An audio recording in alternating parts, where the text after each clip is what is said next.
that they are here today somewhere. Were y'all in the room? Can you stand up? Y'all stand up where they are. Everybody look and gawk at them right there. Give them a round of applause. They're with us this morning. And so, are you guys getting to see? So, many of you know that I went in December with a small group of people to see what they were doing, and then ministries kind of shifted. You know how sometimes, like, when we think that we're going to do something, and then God says, hey, there's going to be something else. And so, God has shifted some things into this ministry where they are really trying to, by the way, if you don't know, in Guatemala, alcoholism is an epidemic. And so they're trying to bring the light of the gospel to, and primarily in Guatemalan men. And so here's what we want you to do today. One, wanted to let you know that we're supporting their ministry, those kind of things. But we also wanted you to see them. And what we really want you to do is go out there and hear about their ministry, what they're doing. Because all this has really just happened in the last, how many months, Will? Like 6 months? And so hear what they're doing, see how you can support them, see maybe how you can just gain information, because we're actually going to probably take a missions trip there. Some of you probably need to go on that mission trips. And you might actually be able to buy some of these bracelets, the one like I have on my wrist, from Victor, who once was a very lost young, gentleman.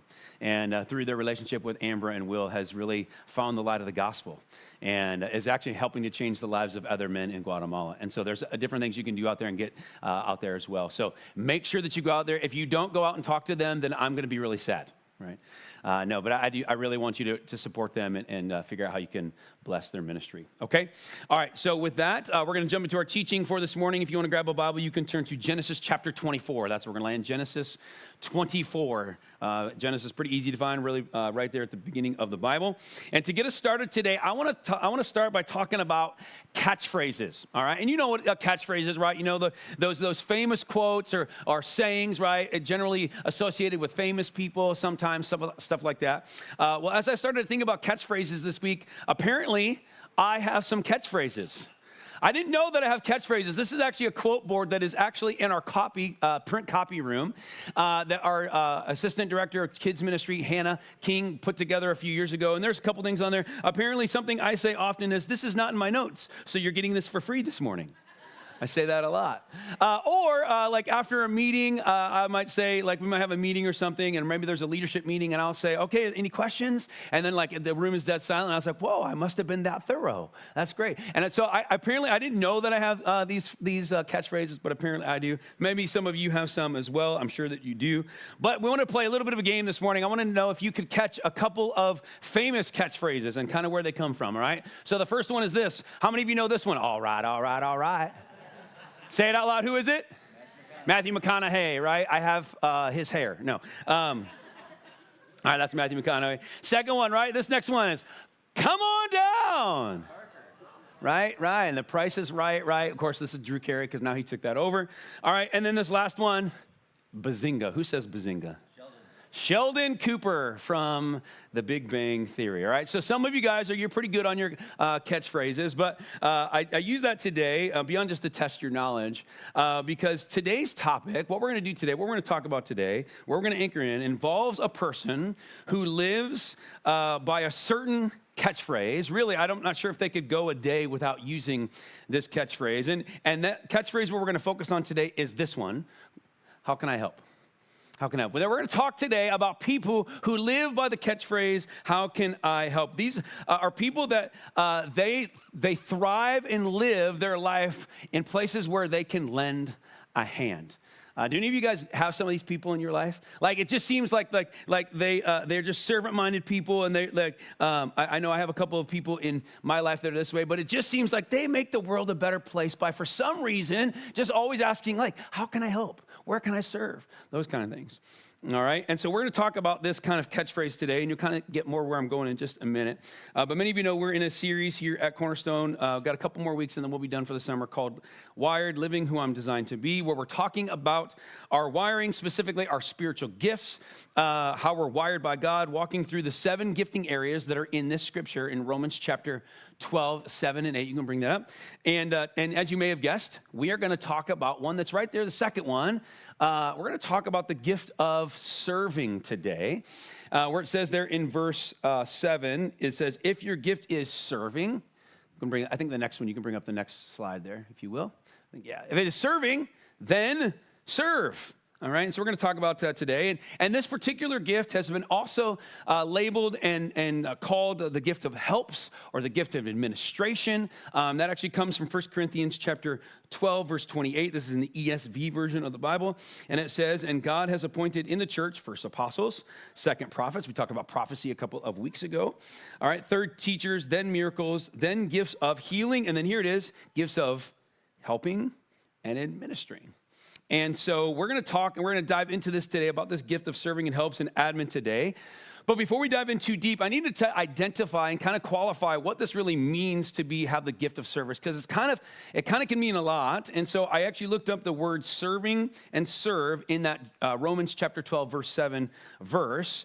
And when you look up those words, it's actually this word in the Greek, all right, diakonia, and it means service, which is kind of funny that when you look up service and then it's service, right? So it's service, ministering, especially for those who execute the commands of others, the administration of those who render to others, those who help meet needs. And so if you're anything like me, I kind of read that and I was like, huh? Like, I don't know if that qualifies anything for me. So I had to kind of do a little bit of research and found another definition that I thought really kind of defines this whole thing a little bit better. And so here it is. The gift of service is to identify the unmet needs involved in a task related to God's work and to make use of available resources to meet those needs and help accomplish the desired result. And so basically, it is lending a hand and getting things done. That's the gift of service. Essentially, it's the how can I help, right? These people strongly support others who are in leadership. Often, they would rather do the job rather than delegate the job. They don't mind handling what may seem to some to be ordinary, basic, monotonous tasks if that's what needs to be done. Because the truth is, right, these are important tasks, these serving administrative kind of tasks, right? These tasks are no less important than any other. So me standing up on this stage is no more important than somebody who's doing administration, because we often say around here at the church that Leah has the most important job at the church, not the lead pastor. Leah would we would literally fall apart if Leah was not on staff, right? And so that's kind of that thought of that this is less than is definitely a wrong thought. And to that end, so this is a very, very, very, very important gifting. I was thinking about it this week, and I was thinking about this gifting can make or break a situation, can be the key to success, could lighten a load or continue someone's struggle. It's a super important skill or person of people to have around often in life. And so we're going to dive into that today. We're going to talk about what it might look like to live out this gifting of serving and helping and administration, which for some of you may highlight it in such a way that you go, maybe I'm wired this way. Some of you might discover that this is your gifting as we go through this today, all right? And so that kind of be open for that. That might be for you today. But the truth is, on some level, it's actually supposed to be a thing for really all of us, right? As we've been talking about in this series, we've been talking about the fact that every one of these giftings that we've been going through, though that some people are wired to kind of live in that lane, the truth is we all kind of need to live some of these out on a certain level, and serving is one of those, because the truth is, right, we're all called to serve somewhere, right? We're called to serve with someone or a group of people, or sometimes we're all called to serve. It says in 1 Peter chapter 4, verse 10, each of you should use whatever gift you have received to, here it is, to what? To serve others as faithful stewards of God's grace in its various forms. So whether we're wired for this or not, whatever gifting you have, if it's the gifting of encouragement we talked about, or if it's prophecy we talked about, or if it's leadership, whatever, it says use whatever gift you have, right? However you're wired to serve other people. So we're gonna have to serve with our boss and our coworkers, our teammates, right? Our partners, our parents, our siblings, our spouse, our kids, all those kinds of things, right? And so yes, a unique wiring for some people, but something that we all need to be aware of, areas or situations that we should be serving or could serve really kind of all the time, right? Which is why I think today will be of benefit to all of us. So that said, it leads me to our main text today, and we're going to take a look at a character in the Bible that we kind of get just a small glimpse into her life in this text. But as we do, I think that we see that she has a gift of service. It's kind of a bent towards serving and helping. And so we're going to study today, the person who we're going to study is Rebecca. We're going to study Rebecca today, who in the story we're going to read tremendously exemplifies the gift of serving, all right? And so just a little bit of context for you before we jump in. Where we're going to pick up the story is we're going to hear about Abraham, all right? And Abraham, if you remember, is the guy like, Father Abraham had many sons, and many sons had father. Some of you guys know it, right? It's that guy. So we're going to talk about that guy. I thought that was just kind of a fun way to like bring back my childhood right there, right? Right. So you got Abraham, all right, and he was when he had his children, right? He was already old, and so he's kind of getting worried about the fact of like, wait, like I want to make sure that my kids are taken care of and all that kind of stuff before my wife and I die, and so he sends one of his servants to look for and find a wife for his son Isaac. He wants to make sure that Isaac is all set, ready to go, all right, and so. There's kind of this is what introduces us to Rebecca. And what she does is where we'll spend our time today focusing in. And we're going to pick it up in verse 10 of Genesis chapter 24. It'll come up on the screen too. It says this. It says, the servant took, again, he sent the servant, right? The servant took 10 of his master's camels and departed, taking all sorts of choice gifts from his master. And he arose and went to Mesopotamia, to the city of Nahor. And he made the camels kneel down outside the city by the well of water at the time of the evening, the time when women would go out to draw water. And he said, O Lord God of my master Abraham, please grant me success today and show me steadfast love to my master Abraham. Behold, I am standing by the spring of water, and the daughters of the men of the city are coming out to draw water. Let the young women to whom I shall say, please let down your jar that I may drink, and who shall say, drink, and I will water your camels. Let her be the one to whom you have appointed for your servant Isaac. By this I shall know that you have shown steadfast love to my master. Before he had finished speaking, behold, Rebekah, here she is. Rebekah came out with her water jar on her shoulder. The young woman was very attractive in appearance, a maiden whom no man had known. So she went down to the spring and filled her jar and came up. Then the servant ran to meet her and said, please give me a little water to drink from your jar. She said, drink, my lord. And she quickly let down her jar upon her hand and gave him a drink. When she had finished giving him a drink, she said, I will draw water from your camels also until they have finished drinking. So she quickly emptied her jar into the trough and ran again to the well to draw water, and she drew for all his camels. The man gazed at her in silence to learn whether the Lord had prospered his journey or not, which turns out that he had, right? And so he goes to Rebekah's brother's house. His name is Laban. Okay, I'm kind of summarizing here a little bit. And through some conversation, we're kind of skipping over today. They have some conversation, and it's kind of like, I think this might be God's will. She's supposed to go be Isaac's wife. And even Rebekah kind of is like, I think this is God's will. And so they go, right? And so we pick it up in verse 61. Rebekah and her young maiden arose and rode on the camels and followed the man. Thus the servant took Rebekah and went his way. Skip to verse 66. And the servant told Isaac all the things that he had done. Then Isaac brought her into the tent of Sarah, his mother, and took Rebekah, and she became his wife, and he loved her. So Isaac was comforted after his mother's death. And so there's a lot in there that we're going to unpack today, but our title this morning is Wired to Serve, and I have a couple things that I want to pinpoint specifically about Rebekah in there. Although there was a lot in there that wasn't about Rebekah, there's some really key things about Rebekah that I want to talk about today in living out a gift of serving and maybe even a wiring for some of you this morning. All right, but before I give you those things, I want to pause and pray. So if you would pray with me, then I'll give you a couple things to write down and think about. So, oh God, we thank you for an opportunity to come and be able to worship you, to sing about the amazing ability you have to bring breakthrough in our life. And so, God, as we look deeper into this text today, and specifically about what we see Rebekah do and say and all that, God, I pray that this would bring breakthrough in our life, that we would experience something because of the power of your Holy Spirit among us that my words aren't going to be able to do, but your Spirit can do. So teach us, encourage us, grow us up, do something supernatural as we look into this today. Pray this in Jesus' name. Amen. Amen. All right, 2 points today regarding a wiring to serve as we look at Genesis 24 and Rebekah. Here's the first one. You can write this down. Rebekah lived wired to serve by being swiftly selfless. You can fill that in on a handout or on the digital notes if you're doing those. Okay. And what I mean by this is that basically she was really quickly open-handed. Okay. We actually see this in verse 18.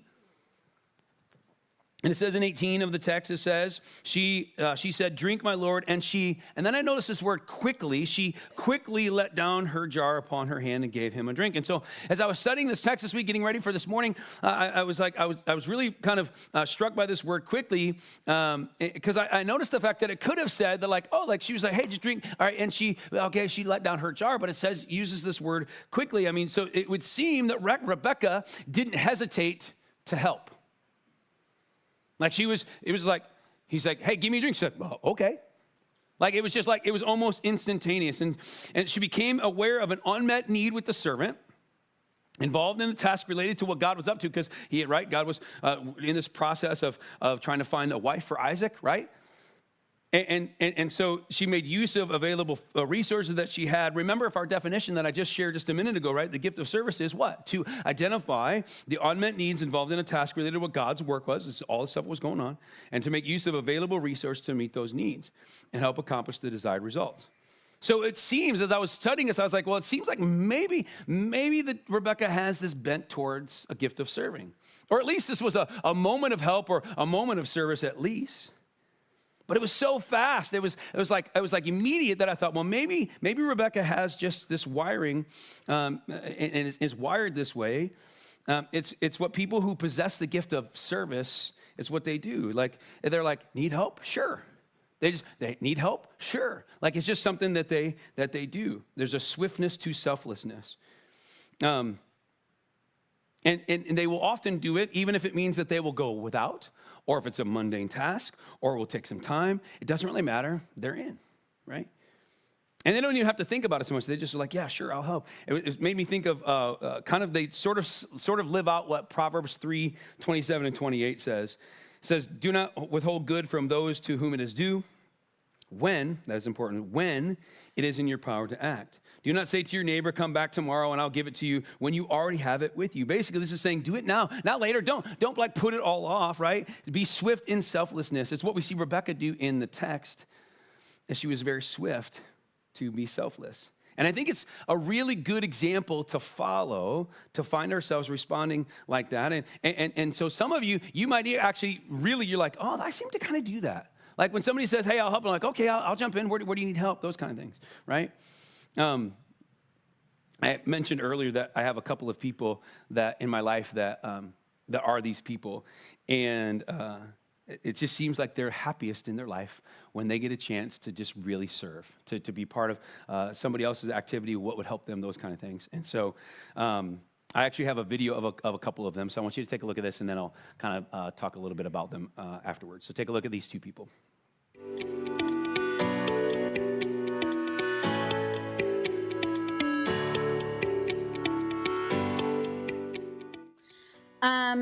So I think one of the reasons I know that I have the spiritual gift of serving is that it just comes pretty natural to me.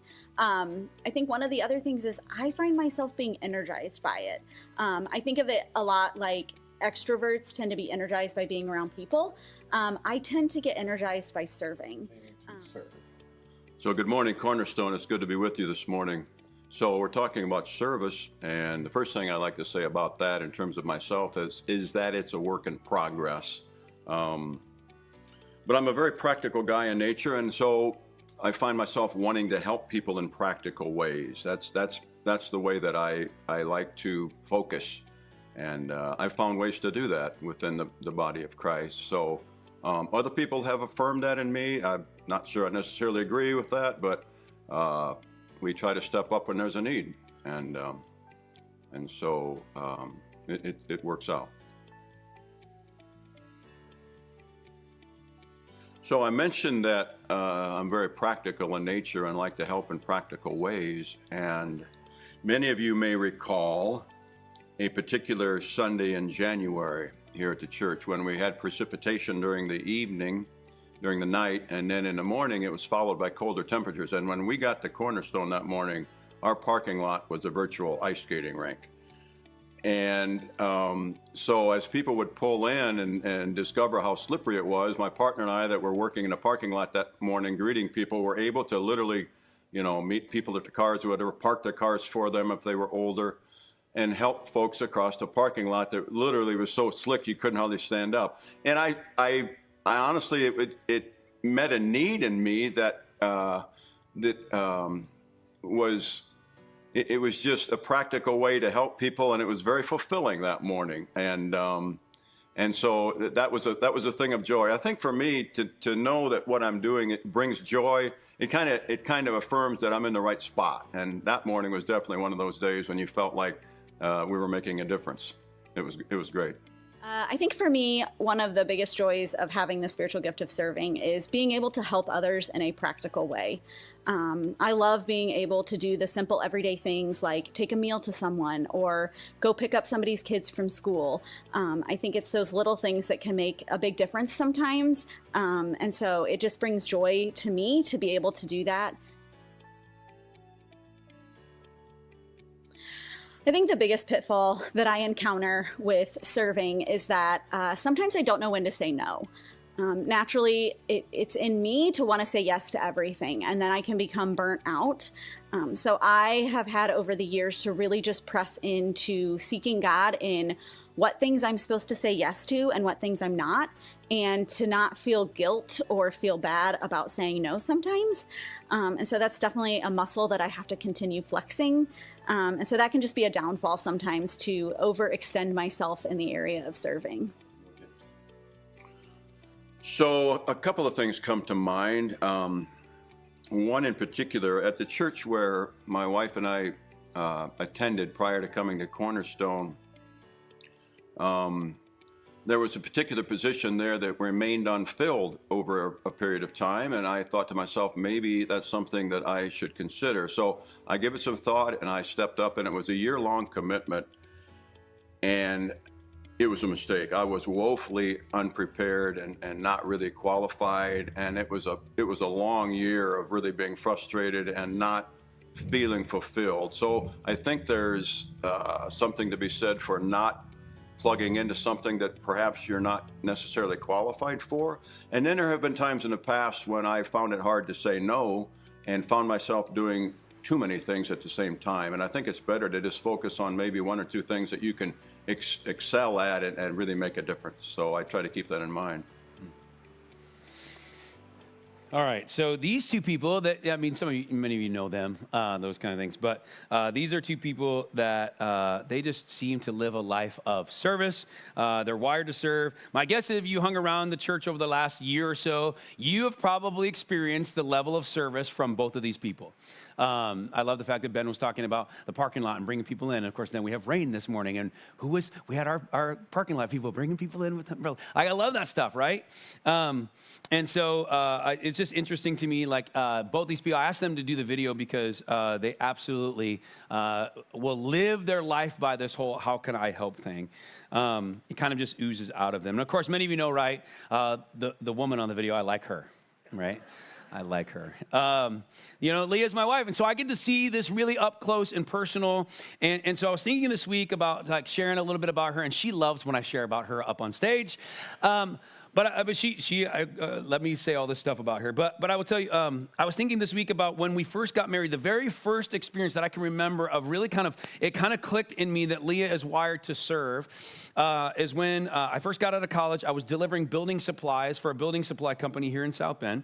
And so I think I had to be at work at like 5:30, 6 o'clock in the morning, something like that. I can't remember the exact time, but so I would get up, I don't know, somewhere like 4:30, 5 o'clock in the morning and start getting ready for the day. And I had to be out the door by like 5:30, something like that. And so my alarm would go off. I would get up, I would shave, I would get in the shower, all that kind of stuff. And about the same time, maybe a little bit, Leah would sleep in maybe 15 minutes or so. But Leah would get up and she would make my lunch. And so that by the time I was ready to walk out the door, she had everything ready for me to go out the door, and then I'd get to work. I had about 20-minute drive, stuff like that.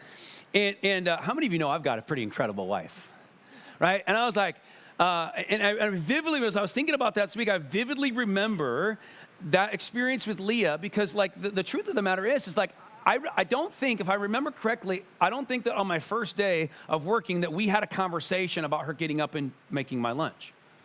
Like she just naturally got up and said, "Hey, I'll make your lunch," and so she's just wired for this. Like this is her gifting. This is how. By the way, if somebody could shut off the rain, that'd be really great. It's really loud. Okay. All right. And so, like, it's just interesting. By the way, side note, my wife actually still packs my lunch and brings it into the office every single day when we're in the office. I have a pretty awesome wife, right? And so, like, it's just interesting. I was thinking about Rebecca and what we see in Rebecca do, and then in Leah. I think Leah and Rebecca have something in common. And as I mentioned before, that people who are wired for this kind of administration, helping things, serving thing, they're kind of up for whatever, even if it's a monotonous task, like things like that. So some of you know that Leah, I love her, but my gosh, she loves doing things that make me want to stab a pen in my eye, right? I mean, really, like she likes data entry. Who likes that, right? She likes the repetitive things, the admin stuff. She likes to stuff envelopes and stuff, like those kind of things. And so, like, this is literally Leah's gifting.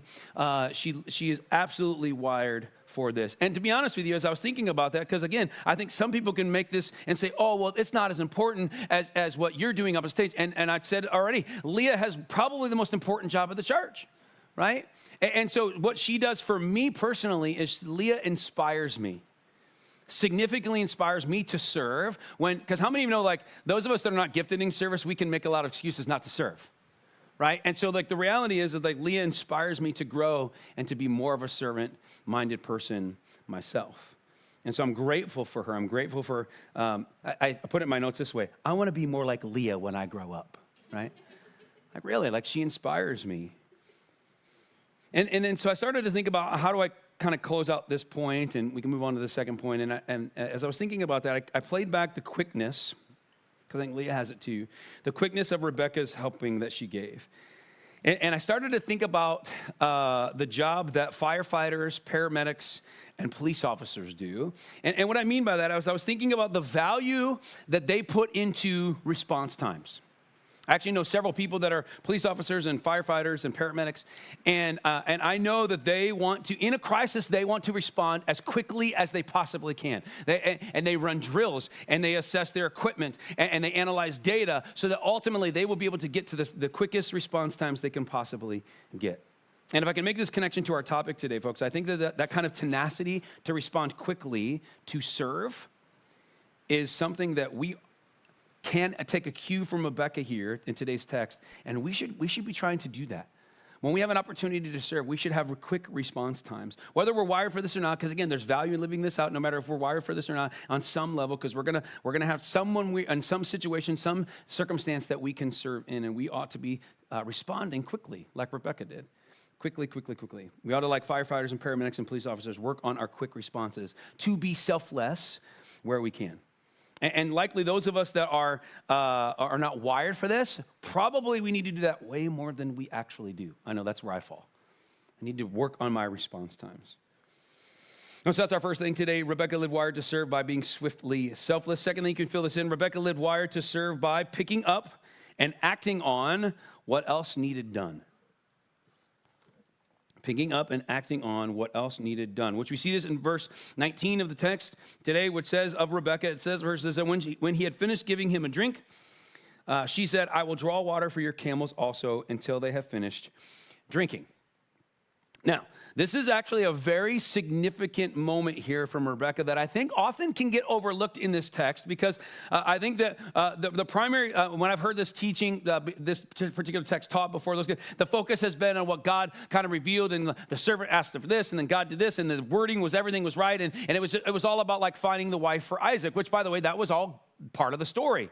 But I think we can look at this from a different angle today, because she was already swift to serve, but then she looks around a little bit, Rebecca, and she notices, well, like, if you're thirsty, your camels are probably thirsty. They've traveled a lot too, and she was like, she kind of looks around and she picks up on the fact that there's more need. Right? Remember that the gifting is seeing unmet needs, right? So there's more need, and that she acts on that. Again, something that a gifted person who serves kind of has a little bit of a knack for. And here's the thing about this that I think is really significant, and this was kind of a new way of thinking about it for me this week, is that it's not like Rebecca filled a dog bowl and then went on her way. Right? This actually took a long time for her to do this, right? Because do you guys know how much a camel can drink? I actually didn't know this week until I looked it up. But on average, a camel can drink 30 gallons of water. in one sitting, okay? So I have a friend of ours at the church has all these gallons of water, okay? So 30 gallons of water, okay? And so I was thinking about it this way. We actually know from the story that there was actually more than one camel, right? Right? So look back again. It says, right? No, I don't think I have that text, do I? Oh, yeah, I do. Go back to that verse 24:19, right? It says, I will draw water for your camels. That's an S. That's multiple, right? So we know that there was at least 2, likely there was 3, there was 4, and just like these water jugs, right? She was doing it pail by pail. So that means that Rebecca, when she saw the need that was in front of her, it was a big one. And she went 60 times down, got what? 90? 120? Pails of water to feed these camels. And it actually says, right, that until they had finished drinking, which some of them probably drank more than 30 gallons of water. This was an incredibly huge task. It's a lot of water. So if I can say it this way, I haven't in mind, like she gave the servant a drink, and then if I can say it this way, she went to work. Rebecca went to work. And she worked her tail off, and this was the extra task. This was the thing that wasn't even actually on the agenda, and yet she was just gonna like give this guy a drink, and then all of a sudden she noticed something else. I'll take care of it, she says. It's like the verse in the book of Isaiah chapter 6, verse 8 that says, if I can make this connection, it says, and I heard the voice of the Lord saying, whom shall I send, and who will go for us? Then I said, here I am, send me. Often servant-minded people live this verse out. They see something that needs done, and they're like, hey, send me. I got this. And so I'm curious. Let me put my water bottles over here. I'm curious if some of you in the room, like this is you. Like some of you in the room, you absolutely know this is you. Like you're the one who can pick up on needs and you just jump in on it, right? If you know this is you, raise your hand. Okay, yeah, I know some of you. Yeah, my mom's back there. Like that, yeah, absolutely. And so some of you already know that this is your wiring, but for some of you, this is my hope today, but some of you that you might discover that this is your wiring. You're the person that was like, oh, 30 gallons of water, I'll go. No big deal. You're that person. And so if you find yourself responding like that, you don't know that you're gifted to serve, you might have this from God. This gifting might be from God. Now, the others of us in the room, we know we're not wired this. Like, I know I'm not wired like this. Some people have, over the years, been lovingly have told me that I'm not an overly compassionate person, which is why I'm glad I have Ashley saying yes, right? So, and so I'm grateful that I'm partnered with somebody that's that way and all that kind of stuff, right? But like the reality is, the rest of us, right? We're the ones that get to benefit from this superpower. Well, I guess it's more of an ability, but it is kind of a superpower, right? Things just happen to us. Like in my case, I was thinking this week, I was like, because I have a wife who's gifted to serve, and by the way, my love language is the acts of service, and so that's why it works out well. That's why I've been married for 20 years and been together 20 years. But like for me, like laundry just ends up in my drawer. Or when I run out of deodorant, poof, magically another one appears. Some of you know that's not the case, right? Like Leah does all those things, right? Leah actually does all of those things. She just takes care of things. She notices things, and I'm so grateful for my wife. How many of you know that today I'm just trying to win points with my wife? No, I'm really not. I honor her because this is her gift, right? And so that leads me to where we're going to kind of wind some things down this morning. And I want to talk about, because we talked about like, here's what the gift is and here's what it looks like. Some of us probably have it to an extent. We probably all need it. But I actually want to issue a warning with this particular gifting. And it actually is twofold, okay? And the first part of it is for those of you that are gifted this way. Some of you just raise your hands. You know this is how you're gifted, right? I want to issue a warning to those of you who know this is your gifting, because likely if you know this is your gifting, you also know what I believe that both Ben and Leah shared in the video, is you also know that you have a pitfall of having a hard time saying no, right? And the reality is, if you are gifted with the gift of service, God will give you a lot of energy and resources and ability to get things done, but there are some things that you need to say no to. You literally cannot do it all. You have finite energy and resources. You cannot do it all. And here's the thing. Hear me say this. Those of you that are gifted with the gift of serving is, If you are completely drained and you can't be a good wife or a husband or a employee at your job, I don't think that that's the way that God would have this gifting work out, right? I don't think that completely depleting you all the time and you're just completely drained. That is not the way that God would have this gifting live in its best way, okay? So sometimes you need to say no. And so this, I was thinking like this, so when you've probably experienced, those of you who are wired like this, you've probably experienced this when you've said yes to something that you didn't really think about too long, and you said yes, and then all of a sudden, and it becomes like a 30-gallon water task, right? And then what happens is that you end up being frustrated and complaining about doing it until it's done, right? I know Leah's actually, we've been talking about this whole idea with her because she does have a hard time saying no. And so, and she was like, I would be better. Like, I don't think the Lord would want me to say yes to this and then grumble about it the whole time, right? And so, God would much rather you say yes to the things that you're supposed to say yes to. So you've probably heard this saying, or maybe you've read the book, but there's a book out that's called Your Best Yes. And Leah has actually read this book, and it's been really helpful for her, those kind of things. And so the idea is this, is that you don't have to say yes to everything, but be strategic to say yes to what you're supposed to say yes to. And then it becomes your best yes, rather than yes to everything. And serving then can become a delight rather than a burden. I think that it's what we see Rebecca do in this text. If I was thinking this week, it's possible with Rebecca that she grumbled when it was like gallon 60 or 90 or 120. Maybe she grumbled about that, but from all indications that we see in the text is that she just went after it, right? And she got it done. And so for her, as I was thinking about this, I think this was her best yes situation. And because notice that this was not the swift, the 30-gallon, the 60-gallon, the 90-gallon water thing was not the swift part of the story. Did you catch that? This was not the swift part of the story was her giving the servant a drink, right? But this was actually the extra task, right? And so it actually says, again, that in verse 19 of the text, it says, when she had finished giving him a drink, she said, I'll draw water for the camels until they are finished. And so here's my guess what happened while he was drinking the water for Rebecca.